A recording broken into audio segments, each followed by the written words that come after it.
Sebanyak 26 orang mual dan muntah-muntah setelah mengkonsumsi nasi bungkus di sebuah acara pernikahan di Banjar Umbalan Desa Yangapi, Kecamatan Tembuku, Bangli, Rabu 22 Februari. Beberapa orang diantaranya dibawa ke puskesmas Tembuku II dan rumah sakit di Bangli.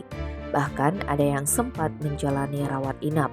Kepala Bidang Pencegahan dan Pengendalian Penyakit Dinas Kesehatan Kabupaten Bangli Inyoman Sudarme menyebutkan dari 26 orang yang mengalami gejala keracunan, 10 diantaranya dibawa ke Puskesmas Tembuku II, 11 orang mendapat penanganan di rumah sakit.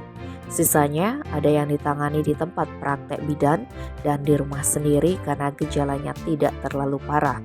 Sudarmo mengakui Dinas Kesehatan sudah mengambil sampel sisa nasi bungkus dan air sesaat setelah banyak yang mual dan muntah-muntah.